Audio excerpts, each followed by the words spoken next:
Good morning students. देखिए हम chapter number 11 श्वसन रेस्पायरेशन के बारे में पढ़ रहे हैं।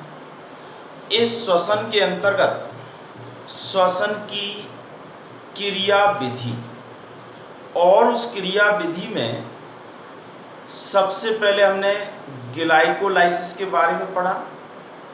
ग्लाइकोलाइसिस ग्लूकोज को पायरुविक अम्ल के 2 अणुओं में परिवर्तित कर देती है। इसके बाद ऑक्सीजन की उपस्थिति में ये पायरुविक अम्ल क्रेब चक्र में प्रवेश करता है, यानी पायरुविक अम्ल पहले एसिटाइल कोएंजाइम ए के अंदर परिवर्तित होता है और उसके बाद ये क्रेब चक्र के अंदर होने वाली क्रियाओं में भाग लेता है। क्रेब चक्र एवं ग्लाइकोलाइसिस और इन दोनों के मध्यवर्ती क्रियाओं में कुछ क्रियाओं में हाइड्रोजन आयन एवं इलेक्ट्रॉन मुक्त होते हैं, अर्थात ऑक्सीकरण की क्रिया होती है। इस ऑक्सीकरण से जो हाइड्रोजन आयन और इलेक्ट्रॉन निकलते हैं, ये एक क्रमबद्ध वाहकों के माध्यम से अभिगमन करते हैं, अर्थात इन इलेक्ट्रॉनों का परिवहन होता है और उस परिवहन में उच्च ऊर्जा क्षेत्र से निम्न ऊर्जा क्षेत्र की ओर ये लगातार स्थानांतरित होते हैं। इस दौरान कुछ स्थानों पर ऊर्जा मुक्त होती है और उस ऊर्जा के द्वारा एटीपी अणुओं का संश्लेषण किया जाता है। इस क्रिया को ऑक्सीडेटिव फास्फोराइजेशन कहा जाता है। तो यहाँ हम ये जो ऑक्सीशोषण की जो पूर्ण क्रिया है वो क्रेब चक्र और एक दूसरा चक्र है जिसे हम कह सकते हैं इलेक्ट्रॉन स्थानांतरण तंत्र। तो आज हम पढ़ेंगे इलेक्ट्रॉन परिवहन तंत्र या इलेक्ट्रॉन ट्रांसपोर्ट सिस्टम या इलेक्ट्रॉन स्थानांतरण तंत्र।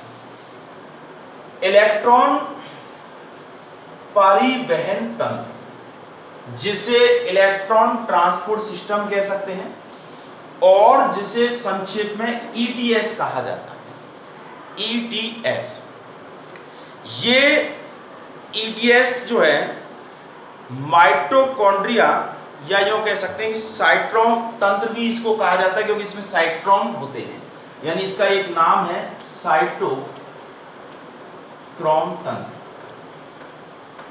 भी इसको कह सकते हैं। इस तंत्र में जो क्रियाएं चलती हैं या यूं कहें कि ये तंत्र जो है वो माइटोकॉन्ड्रिया के अंदर वाली जो झिल्ली होती है उस झिल्ली पर पाए जाने वाले ऑक्सीसोम जिनको हम F1 कण कहते हैं उनमें ये क्रिया होती है और इसमें इलेक्ट्रॉन एक श्रेणीबद्ध निश्चित क्रम में एक वाहक से दूसरे वाहक में स्थानांतरित होता है और यह स्थानांतरण वाहकों के उच्च ऊर्जा क्षेत्र से या उच्च ऊर्जा स्तर से निम्न ऊर्जा स्तर की ओर होता है, यानी यहां से यहां की ओर होता है।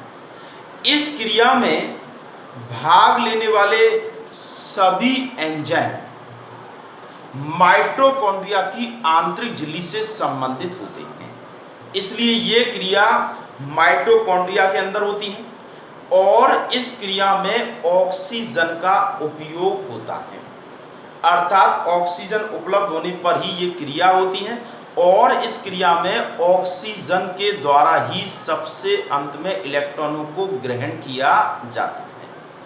इसलिए इस क्रिया को अंतस्थ ऑक्सीकरण भी कह सकते हैं। क्यों? क्योंकि सबसे अंत में ऑक्सीजन के द्वारा इलेक्ट्रॉनों को ग्रहण करके ऑक्सीकरण की क्रिया की जाती है। देखिए, इस इलेक्ट्रॉन स्थानांतरण तंत्र में घटक होते हैं या यूं कह सकते हैं वाहक होते हैं और इस तरह के वाहकों को 5 कैटेगरियों में 5 समूहों के रूप में बांट दिया गया है जो कि एक से दूसरे में इलेक्ट्रॉन को परिवहित करते हैं। इसमें देखिए ये मैंने पहले से लिख दिया है जिससे समय कम लगे। देखिए पहला जो संकुल है, पहला जो वाहकों का समूह है वो कहलाएगा संकुल नंबर फर्स्ट, संकुल फर्स्ट, जिसमें FMN और FES यानी फ्लेविज दोनों चीजें उपस्थित होती हैं। इसके अलावा दूसरा संकुल जो है इसमें FES यानी एक प्रकार से आयरन वाला प्रोटीन, आयरन युक्त प्रोटीन। तीसरा है संकुल थर्ड जिसमें साइटोक्रोम B और साइटोक्रोम C होते हैं। संकुल चौथा जो है उसमें साइटोक्रोम A और साइटोक्रोम A3। ये साइटोक्रोम जो होते हैं वो आयरन तत्व के द्वारा बने होते हैं, अर्थात Fe+2 से Fe+3 इस तरह से इनका परिवर्तन हो जाएगा। और संकुल नंबर 5 जो है उसमें ATP सिंथेटेज होता है, अर्थात ये 5 जो है समूह हैं जो कि कह सकते हैं संकुल भी कह सकते हैं, जो इलेक्ट्रॉनों को एक से दूसरे में परिवहित करने का कार्य करते हैं। इसके अलावा इनमें 2 चल वाहक और होते हैं, 2 चल वाहक। इनके अलावा 2 चल वाहक होते हैं जिसमें एक तो होता है साइटोक्रोम C, साइटोक्रोम C, और एक होता है यूबीक्विनोन,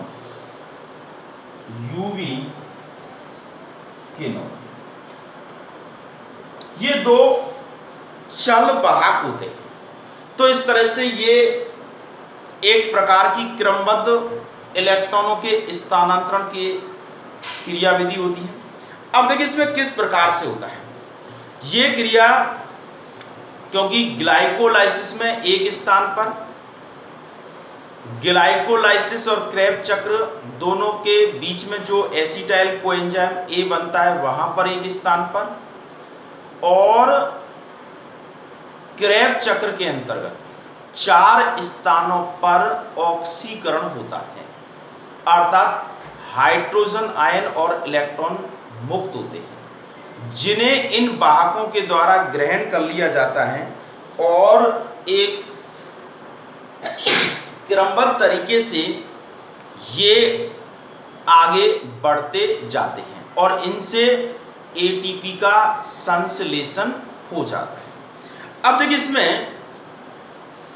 इस पूरी प्रक्रिया में, क्योंकि यहाँ NADH2 से 3 ATP बनते हैं और FADH2 से 2 ATP का निर्माण होता है। अब देखिए सबसे पहले यहाँ हम देखिए इस चित्र में कि जो ग्लाइकोलाइसिस और क्रेब चक्र और दोनों के मध्यवर्ती भागों में जो हाइड्रोजन आयन और इलेक्ट्रॉन मुक्त होते हैं, हाइड्रोजन आयन और इलेक्ट्रॉन मुक्त होते हैं, इनको सबसे पहले NAD के द्वारा ग्रहण कर लिया जाता है और NAD जो है इलेक्ट्रॉनों को ग्रहण करके ये परिवर्तित हो जाता है NADH2 में, NADH2 के रूप में परिवर्तित हो जाता है।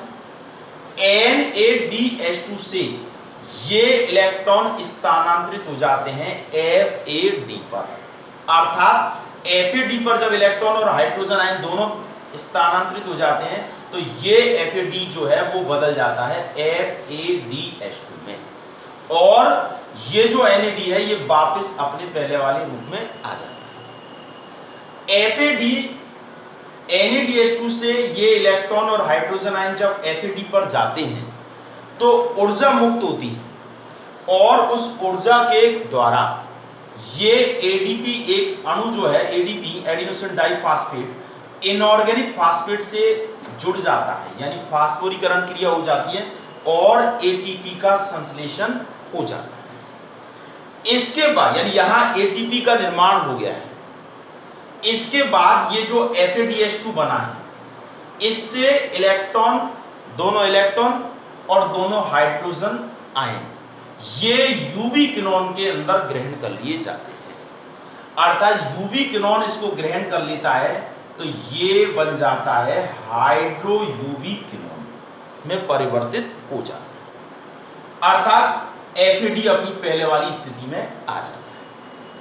हाइड्रो यूबीक्विनोन इन इलेक्ट्रॉनों को और हाइड्रोजनों को आगे बढ़ाता है, लेकिन हाइड्रोजन साइटोक्रोम तंत्र में प्रवेश नहीं कर पाते हैं, ऐसी स्थिति में हाइड्रोजन आयन जो है वो अलग हो जाता है और इलेक्ट्रॉन जो है साइटोक्रोम बी पर स्थानांतरित हो जाते हैं। साइटोक्रोम बी में आयरन होते हैं जो कि Fe+3 अवस्था में होते हैं और ये जब दो इलेक्ट्रॉनों को ग्रहण कर लेते हैं तो ये परिवर्तित हो जाते हैं Fe+2 अवस्था में, अर्थात ये इलेक्ट्रॉन यहां जाने के बाद ये स्थिति Fe2 हो जाती है, Fe+2। अब ये अपनी वापस स्थिति में आ जाता है। साइटोक्रोम, अब देखिए हाइड्रोजन तो अलग हो गया है, अब आगे केवल कौन बढ़ रहा है, इलेक्ट्रॉन बढ़ रहे हैं। ये साइटोक्रोम 20 से ये इलेक्ट्रॉन स्थानांतरित हो जाते हैं साइटोक्रोम सी पर, अर्थात Fe+3 से ये बन गए Fe+2 और ये अपनी वापस स्थिति में आ गए।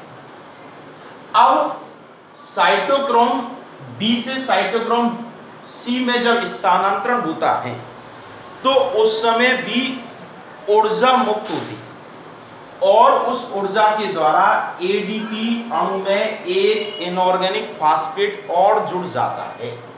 इस इनऑर्गेनिक फास्फेट के जुड़ जाने से एक एटीपी अणु का निर्माण हो जाता है।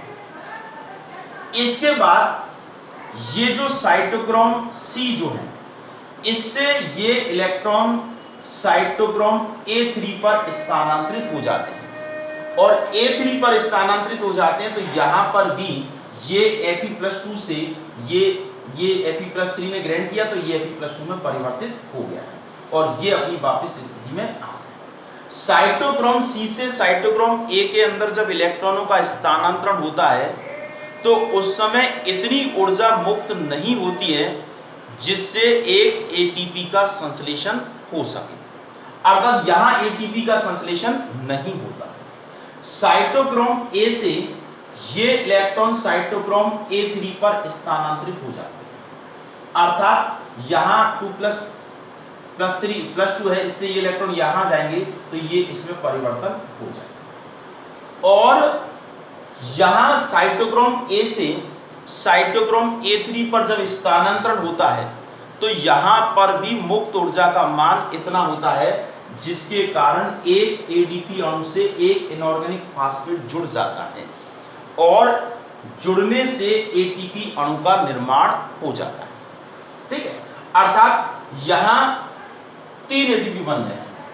अब इसके बाद साइटोक्रोम A3 से ये जो इलेक्ट्रॉन है, इन इलेक्ट्रॉनों को ये इलेक्ट्रॉन दे दिए जाते हैं, किसको, ऑक्सीजन को दे दिए जाते हैं, अर्थात ऑक्सीजन परमाणु इन इलेक्ट्रॉनों को ग्रहण करके अपचयित हो जाता है।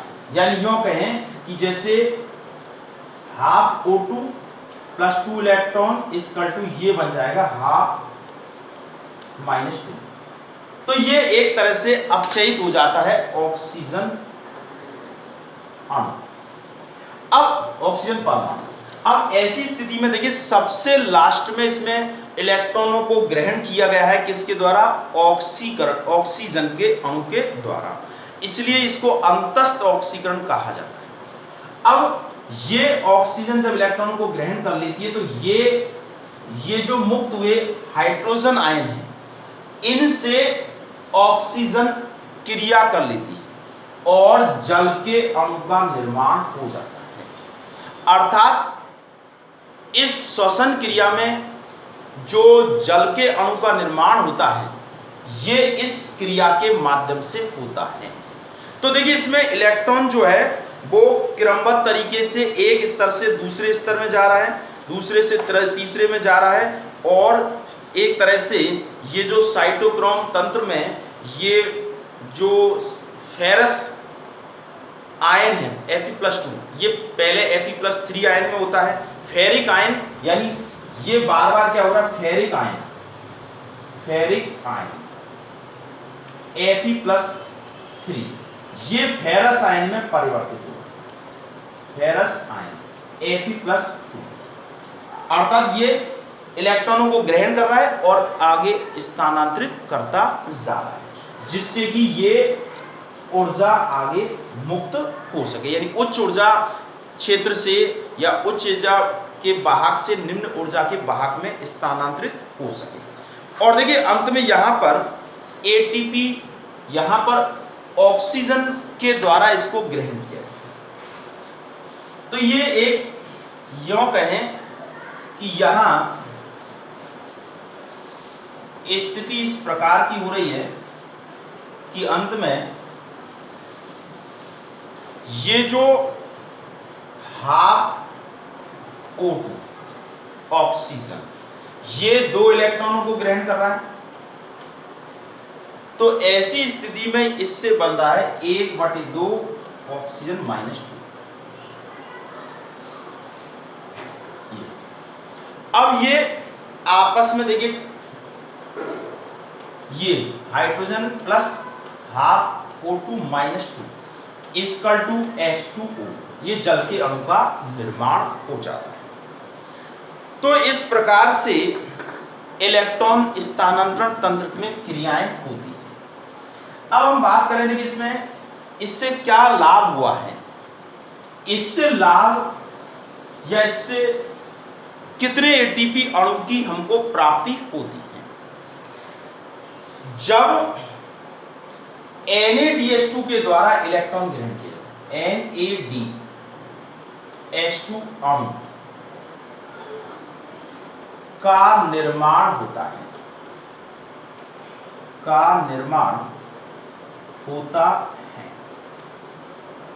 तब देखिए 1, 2 और 3 एटीपी बनते हैं। यानी NADH2 अणु का निर्माण होता है तो 3, यानी ये कह सकते हैं एक NADH2 अणु से 3 एटीपी बनते हैं। अर्थात NADH2 का निर्माण होता है तो उससे हमको कितने एटीपी प्राप्त होंगे, 3 एटीपी प्राप्त बनते हैं या प्राप्त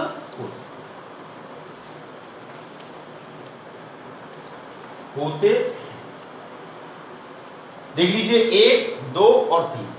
और जब FADH2 अणु बनता है, यानी ये बनता है, अणु का निर्माण होता है,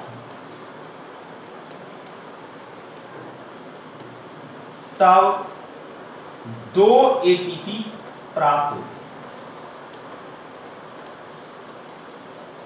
यानी वो कह सकते हैं कि NADH2 से तो 3 एटीपी और FADH2 से 2 एटीपी अणु की हमको प्राप्ति होती है।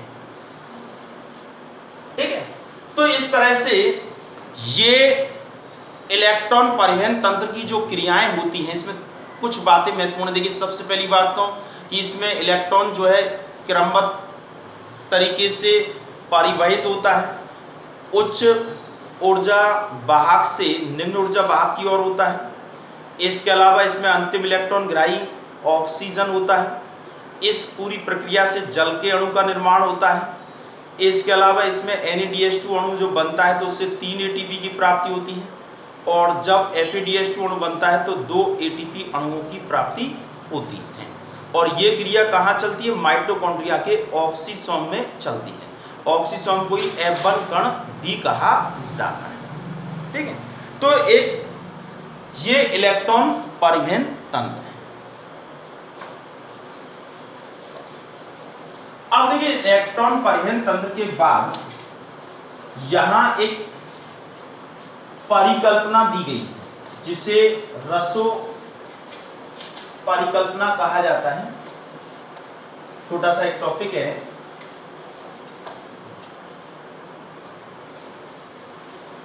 तो ETS को अच्छी तरह से आप समझ गए हैं और ये इम्पोर्टेंट भी है। इसका परीक्षाओं में बहुत ज़्यादा आने का क्रम चल रहा है, तो आप लोग इसे अच्छी तरह से बना करके याद कर लें, कहीं भी कोई परेशानी नहीं है। अगला है ATP संश्लेषण की, ये एक छोटा सा टॉपिक है। रसायन परासरणी रसायन परासरणी सिद्धांत।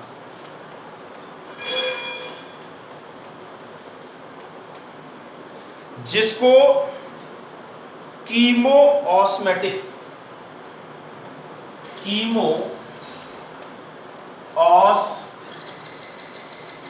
कीमोऑस्मोटिक सिद्धांत भी कहते हैं। कीमोऑस्मोटिक सिद्धांत। देखिए इस सिद्धांत में कोशिका के अंदर जब अभिक्रियाएं होती हैं, प्रकाश संश्लेषण की क्रिया होती है, श्वसन की क्रिया होती है, तो उस समय ऊर्जा जो है रूपांतरित होती है एटीपी अणु के रूप में। तो ये एटीपी के किस प्रकार, एटीपी का जो निर्माण होता है वो किसके रूप में होता है, एडीपी अणु से इनऑर्गेनिक फास्फेट जो है वो जुड़ जाता है और उस जुड़ जाने से ये क्रिया होती है। तो जब यह क्रिया यानी एटीपी के संश्लेषण की क्रिया होती है तो एडीपी और इनऑर्गेनिक फास्फेट एटीपी का निर्माण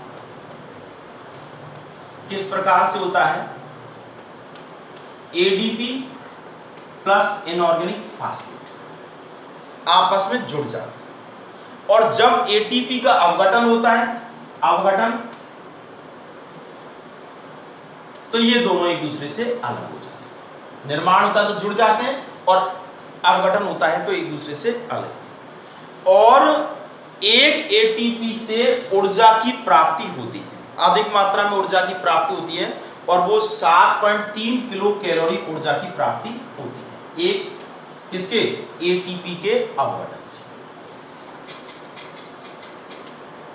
एटीपी का अवघटन होता है एटीपी के अवघटन से, क्योंकि ये एटीपी अणु जब अवघटित होंगे तभी तो जाकर के शरीर के अंदर जैविक क्रियाएं होंगी।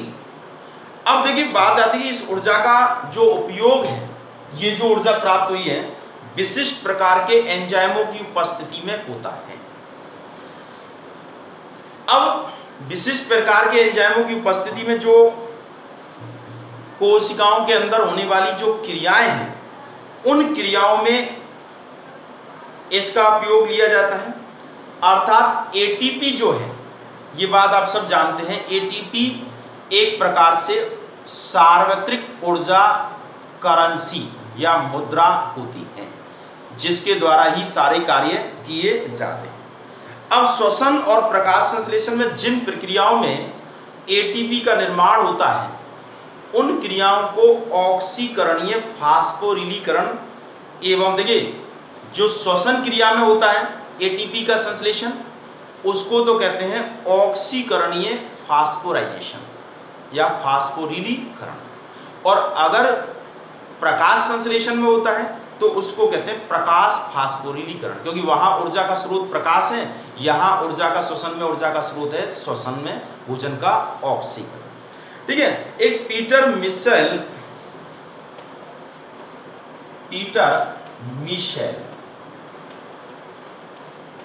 नामक वैज्ञानिक थे 1961 में।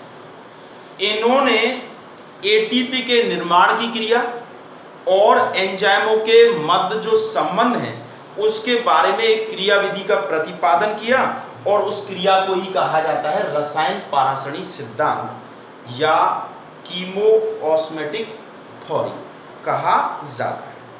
इस सिद्धांत के अनुसार क्या होता है कि जो धनावेश है,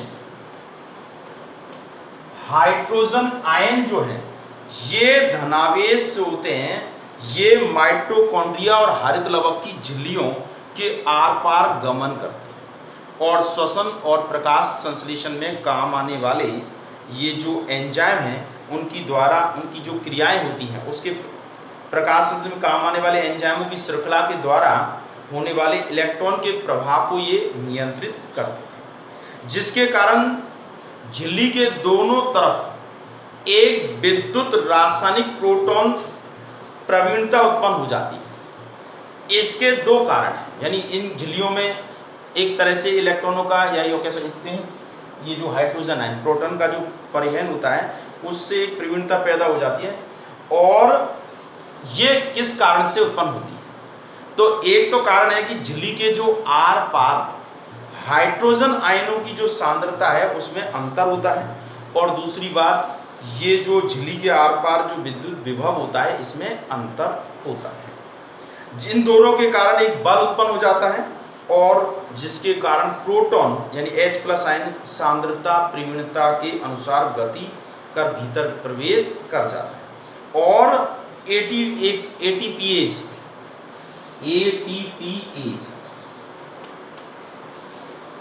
जो है एंजाइम जो है वो क्या करता है, ADP प्लस इनऑर्गेनिक फास्फेट से ATP का संश्लेषण कर लेता है।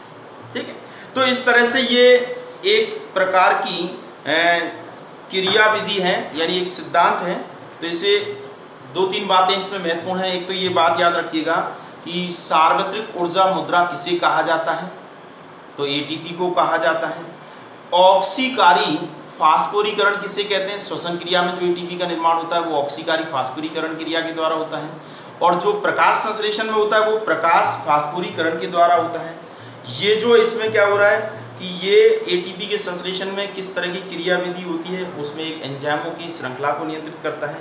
साथ में इसमें प्रोटीन प्रवणता क्यों होती है, क्योंकि झिल्ली में आयनों की सांद्रता अलग अलग होती है, और झिल्ली के आर पार जो विद्युत विभव है वो अलग अलग होता है। तो ये दोनों क्रियाएं जो होती हैं, ये दोनों घटक जो मिलकर के प्रोटीन के अंदर एक प्रकार से गतिदायी यानी प्रोटॉन वेव्स बल उत्पन्न करके प्रोटॉनों की गति को प्रवेश करते हैं। तो इस तरह से आज हमने 2 चीजें पढ़ी हैं। सबसे पहले तो जो महत्वपूर्ण चीज है वो है इलेक्ट्रॉन स्थानांतरण तंत्र, और दूसरा महत्वपूर्ण भाग जो है वो है रसो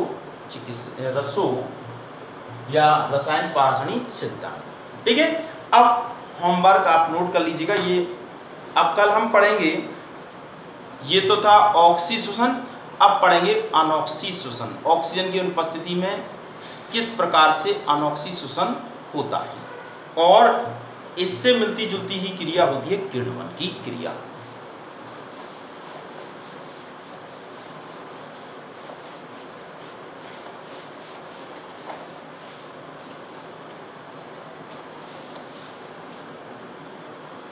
होमवर्क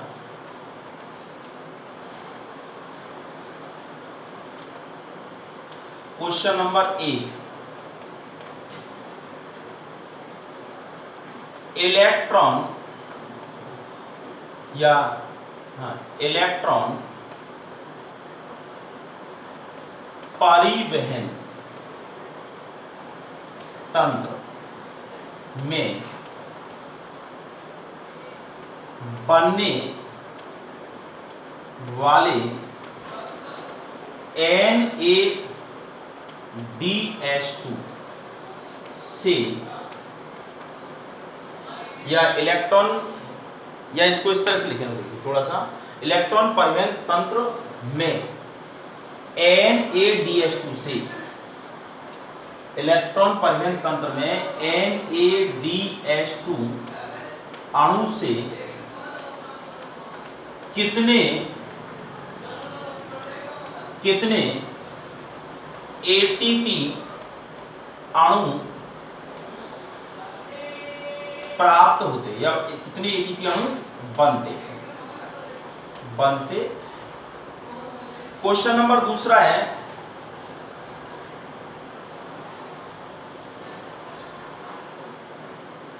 FADH2 अणु से ETS में कितने ATP अणु बनते। अब देखिए आपको पता है ATP कितने बनते हैं, इसमें इससे कम बनते हैं। तीसरा है अगला, सार्वत्रिक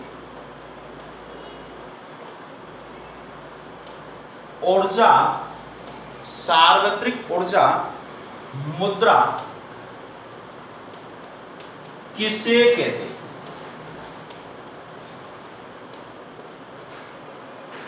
किसे कहते हैं। क्वेश्चन नंबर 4, रसायन रसायन परासरणी सिद्धांत